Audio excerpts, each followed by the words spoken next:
The ransomware attack just at one time was ransomware. But now what we're seeing is the double-headed attack or a double tap. They're going to come in and they're going to ransom your data, but they're also going to exfiltrate your data first.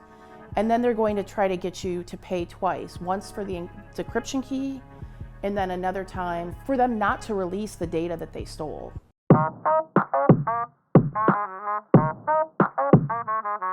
Hi, I'm Lori Varner. I'm an incident commander with Cisco Talos Incident Response. What I do is I help run incidents with our customers when they're having some of the worst days of their lives. We come in and we can help them do the investigation to find root cause analysis. The majority of our cases is just ransomware everywhere. Everybody is a target, everybody's fair game. Even during the pandemic when our hospitals were at capacity around the world, they did not care. Hospitals were a fair target.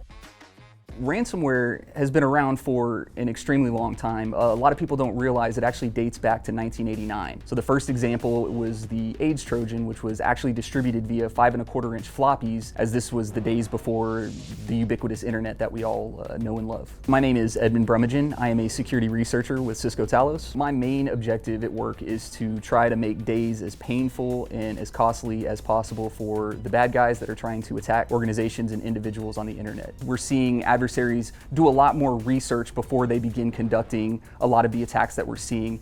You know, they're taking advantage of public information related to organizations. So they're doing a lot more on the front end to determine how to hurt the victim the most. Again, because it's all about trying to maximize the likelihood that they will be able to convince the victim to pay them. We're not talking about, 100 megs of data or something like that. Many of these leaks are 500, 700 gigs of data, right? So it's a tremendous amount of data. I'm William Largen. I'm a threat researcher here with Talos. I always love to try to give the elevator pitch for what we do. Essentially, it's finding anomalous behavior in either network traffic or software or anything like that, and just trying to find the bad guys. Essentially what happens in a ransomware campaign often is it starts with the spam campaign. And that typically will kick off the first stage of the infection process. They're either going to infect the user with malware by having them click on a link or open a document that downloads malware, or they're going to send the user to a credential theft website. Land on a landing page. That page will serve up one small piece of the binary that will install, and again, just achieve persistence, or not even do that, or simply reach out to find another more malicious binary. They're going to come in and they can quickly take a lowly regular account and they can do privileged escalation. In a lot of cases, the first malware payload that's delivered to a system in the environment is not necessarily the ransomware itself. It's typically a payload that an adversary can use to begin operating in the environment so that they can deploy ransomware at a later time against all of those systems simultaneously. If they can get into the network and achieve persistence, that can be on a thermostat, it can be on a Google fridge, any a little IoT device that someone plugs in so they have better Wi-Fi. If they can live there, then they can leverage a law bin. Living off the land binaries are Windows binaries that are built in, and they generally are benign in usage, right? They're things that admins and Windows use on a daily basis. And these living off the land binaries are being leveraged by adversaries to move quietly within the internal networks.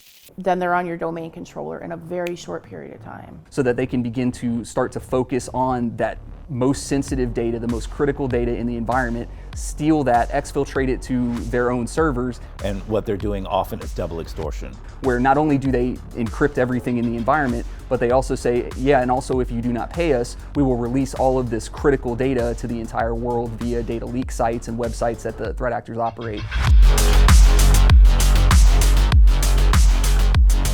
If you don't pay them, then your data is still encrypted and they're going to release the data they stole for the rest of the world. Whatever proprietary information that you don't want out there, they're going to try to get you to pay to keep it silent. And this is the answer to people not paying, is by daring to leak their data onto the dark web.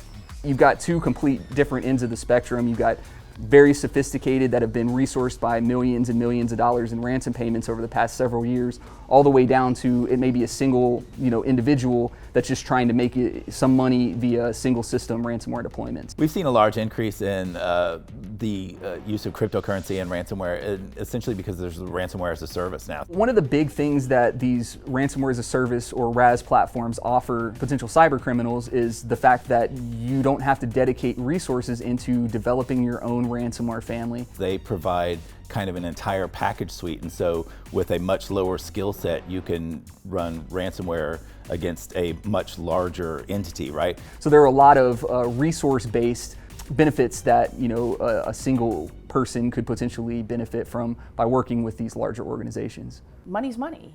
They're a money-making business, so they're going to look for that paycheck wherever they can. Ransomware is extremely profitable, right? We did some looking, and it wasn't even it was a non-exhaustive research into like Ryuk and different campaigns like that. They were operating at well over $100 million for their active campaign. Revil, DarkSide, all over $100 million.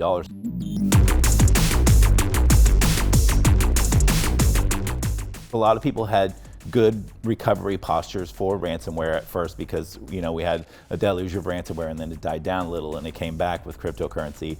Bitcoin has really helped fuel that growth. Cryptocurrency and ransomware are tied hand in hand and have been for a while. And one of the most important factors in that is with a cryptocurrency, you don't have to pull in a bank. It provides a very easy, anonymous way for the threat actors to hide what they're doing, hide their money, hide their transactions. For organizations that are interested in mounting a strong ransomware defense, there's no one single silver bullet. To have a strong ransomware defense requires really a lot of steps. It's again the layering of the onion, much like we've talked about over time, but it just grows over time because things become more complex. Organizations can take steps to make sure that they are maximizing their defensive architecture and their defensive capabilities prior to being involved in a ransomware attack. A lot of this comes down to deploying a complementary set of security controls in the environment that all work together. The best ransomware defense that an enterprise could have is to have that security tooling, making sure that you've got protection on all of your endpoints. Because any one of those endpoints, a remote employee's desktop to an internal server, they're all gateways into your network. The challenge at hand is there's a balance between knowing that you have to train the users and then knowing that even with a well-trained user base that sometimes things are going to happen. People are busy, they work long hours, they're going to click those links, right? And so that's where security devices, security posture, and security process comes into play. And this is where an organization like Cisco Talos comes in. One of the things we try to do whenever we have research that we feel like organizations should be aware of and should pay attention to, is we try to publish as much of that information as possible for the entire security community, right? To help raise the bar for the entire industry, not just for our customers, but for organizations that may potentially be impacted as well, just to make the internet a safer place, because that's one of the directives that we have, is help make the internet a safer place for everybody.